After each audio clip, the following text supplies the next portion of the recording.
Bonsoir, bienvenue de retour en direct sur le plateau Digital Business News ici au Hub Forum avec des invités qui se succèdent tout au long de la journée, qui sont des panélistes ou pas.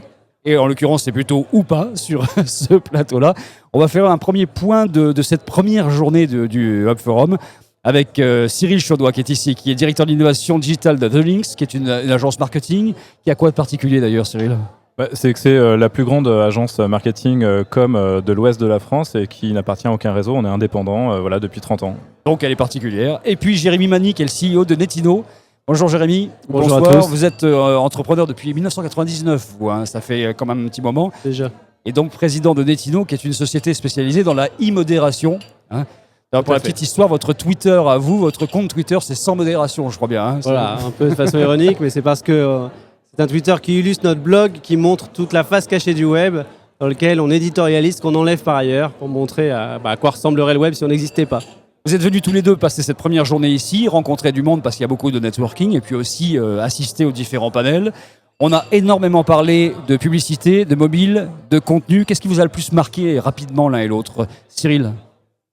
Bien, ce qu'on entend de plus en plus, hein, le contenu est roi, content is king and distribution is queen. Ça fait quand même 10 ans qu'on dit ça, mais là c'est vrai que ça prend une autre ampleur. Fait, oui, mais là effectivement entre le native advertising et surtout le poids de la vidéo, en fait on entend beaucoup parler de la vidéo depuis ce matin. Ouais. La vidéo qui est extrêmement consommée sur le mobile, je crois même avoir entendu que d'ici à 4 ans, la vidéo représentera 70% du trafic flux sur mobile. Exactement. Ouais, aux États-Unis quand même. Hein. Ouais. Oui, bon, parce qu'il y a un petit décalage avec la France. C'est ça. Ouais. Donc la vidéo, le temps réel, beaucoup le temps réel, et avec un président de l'UDA qui cet après-midi a quand même lancé une petite perche en se demandant et en demandant finalement l'assistance si la programmatique allait créer une désintermédiation. L'UDA, ce sont les annonceurs. Hein. L'Union des annonceurs, effectivement, et donc qui vient challenger avec la programmatique les agences conseils et surtout les agences médias. Ouais, tout est en train de changer dans ce domaine-là. Ça vous a marqué aussi, ça, Jérémy ?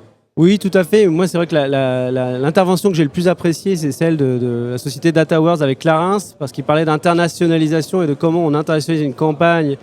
Et ça paraît tout bête, mais en fait, on est tous aujourd'hui un peu à l'étroit, finalement, dans notre marché franco-français. Et quand on voit qu'il y a des solutions qui sont comme ça, très bien mises en avant par des annonceurs qui témoignent que ça peut fonctionner, on se dit pourquoi pas tous, marques françaises comme prestataires français, essayer d'aller conquérir un peu d'autres horizons. C'est rafraîchissant. Ce qui est assez étonnant, c'est qu'on parle de temps réel, évidemment, sur la distribution publicitaire. Et de l'autre côté, on n'a pas arrêté de nous raconter que le contenu est roi et que ce contenu doit être scénarisé et s'inscrire dans la longue traîne, dans la durée.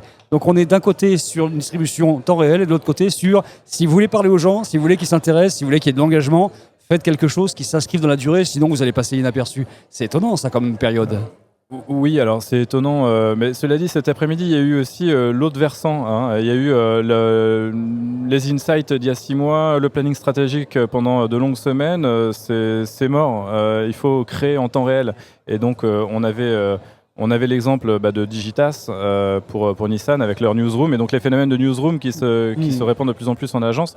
Donc la création devient aussi temps réel, ou en tout cas doit le devenir. Et puis il y a la création opportuniste, hein, l'ambush marketing qu'on voit de plus en plus fleurir sur les médias sociaux notamment, et la capacité à rebondir sur une actualité. Je pense que c'est pas tout à fait incompatible. On peut faire du hijack en fait, c'est ça. Ouais. Et puis on voit que ce contenu qui est roi, il évolue quand même. On est de plus en plus dans l'image, on a tendance à dire qu'une image vaut 1000 mots désormais, et c'est même plus qu'une image, c'est parfois des vidéos courtes à la Zach King qui a été utilisée en tout cas, qui va être pris comme égérie par McDonald's pour aller faire parler de la marque, digitaliser, viraliser autour de la marque par des vrais contenus qui ne sont pas du tout les mêmes que ceux qu'on pouvait voir il y a 1 ou 2 ans, parce que les gens ne s'attachent plus exactement à la même chose. Vous êtes bien placé pour voir ce qui est un peu viral, parce que vous êtes à la source de ça, vous avez des énormes écrans qui sont placés dans une pièce pour essayer de traquer tout ça. Vous voyez vraiment qu'aujourd'hui, les marques, les annonceurs essaient de réagir en temps réel et de proposer quelque chose, du contenu, une réaction, quelque chose qui surfe avec l'actualité ou les demandes. Alors oui, et elles sont écartelées entre 2 tendances qui sont les 2 nécessaires. C'est une, planifier ses publications, parce qu'on ne peut pas improviser comme ça, donc parfois même planifier 1 an à l'avance, mais quand même garder un peu de marge de manœuvre pour savoir bousculer le planning dès que l'actualité l'impose et dès qu'on peut, par un contenu un peu malin, comme l'a fait Oreo, comme l'a fait Durex avec la panne SFR ou d'autres, essayer de faire d'embauche marketing et donc de publier un contenu lié à une actualité et faire buzzer à ce moment-là.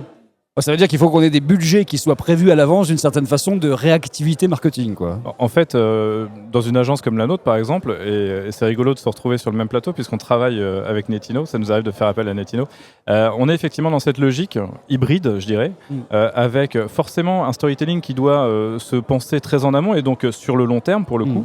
Avec une logique de programmation, comme vous, nos amis les médias, on essaie de s'inspirer de vous, mais avec la capacité effectivement de réagir en temps réel, aussi bien sur la modération, donc avec des gens comme Netino, qu'avec les équipes créatives pour pouvoir rebondir sur une actualité. Je pense que désormais, on n'a plus le choix de fonctionner comme ça en agence lorsqu'on s'occupe d'une marque sur les médias sociaux. Ça veut dire qu'on doit être aujourd'hui à la fois CNN et Hollywood, hein, un petit peu. On est un peu entre les deux. Hein. Oui, avec ce besoin de s'organiser. Parce que l'improvisation, en tout cas donner l'impression qu'on improvise en embauche marketing, ça ne s'improvise pas. Ça veut dire mettre une veille permanente pour être prêt à dégainer dès que l'occasion se présente. Ça peut être aussi dire, il faut imaginer que ça change complètement les cycles de décision et de validation en interne au sein des agences, mais surtout de leurs clients. Parce que s'il faut 24 heures ou 48 heures, ce qui ne paraît pas délirant pour valider une publication, on passe à côté du buzz et de l'embauche marketing. Donc, il faut je me souviens quand même, il y a 3-4 ans, on disait attention, si vous réagissez en temps réel, vous allez peut-être faire des bêtises. Attention au stagiaire que vous avez mis au community management parce que lui, il va vous faire des crasses. Et allez-y avec des pincettes. Ça veut dire qu'aujourd'hui, on est passé outre ça, on sait réagir en temps réel sans se griller. C'est parce que simplement il y a une maturité du marché chez les annonceurs comme chez les agences. C'est de plus en plus rare d'avoir le stagiaire comme community manager. Oui, c'est plus rare. Il y a eu tellement d'erreurs aussi que tout le monde a compris maintenant. Forcément, donc il y a une maturité, il y a une maturité des outils également. Je pense que le temps réel aujourd'hui, on ne peut pas en faire l'impasse. Et par le passé, il y a 3-4 ans, comme tu dis, le temps réel était plutôt perçu comme une source de danger.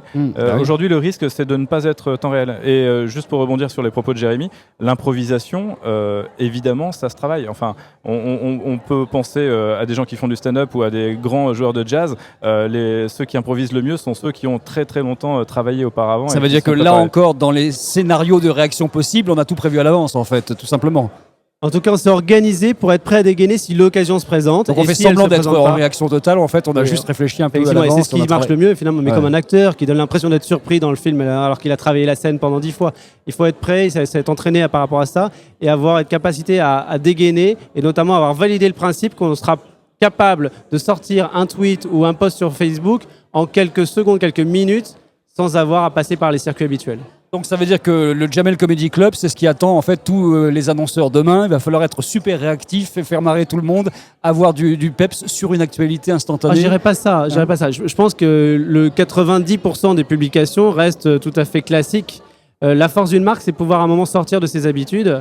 Cyril le disait, et du coup pouvoir montrer cette capacité d'improvisation quand elle est nécessaire, parce que sinon elle est injustifiée, elle passe très mal auprès de l'opinion. Et faire que de l'improvisation, ça serait plus de l'improvisation, donc effectivement c'est 90-10, je sais pas. Mais... Il y a de la place pour la créativité dans tout ça. Clairement, oui, tout à fait. La créativité, elle se situe encore une fois très en amont, elle se situe, on le voit bien, pour prévoir, anticiper l'improvisation, et puis peut-être qu'on peut quand même espérer encore quelques moments de folie totalement improvisés, mais là, seuls ceux qui ont travaillé leur sujet le plus en amont possible et ceux qui sont les plus créatifs réussiront à le faire, sinon ça tombe totalement à plat. Bon, et le poids de la vidéo, est-ce que c'est le modèle par lequel il faut passer systématiquement la réponse vidéo quand on est une marque, quitte à faire une vidéo faussement faite avec un téléphone On a vu des ratés redoutables sur le Ice Bucket Challenge avec des marques qui essayaient de se positionner sur le truc et qui faisaient des trucs minables récemment. Donc c'est un peu dangereux aussi. Alors, on a coutume de dire que 90% des informations qui arrivent au cerveau sont visuelles. Donc finalement, c'est pas étonnant que même en communication, on mette plus l'accent sur le visuel et la vidéo, c'est quand même une forme évoluée d'image. C'est quand même plus efficace. Donc oui, c'est sûrement un média à travailler parce que c'est plus dangereux, mais qui est porteur d'avenir. Vous êtes là demain tous les deux ? Oui, normalement. Moi, j'interviens en fin d'après-midi pour ceux qui seront là. Il y a un apéritif dans quelques minutes. Vous restez un petit peu. Et à demain. Avec plaisir. Merci Cyril Chaudois. Merci Jérémy Mani.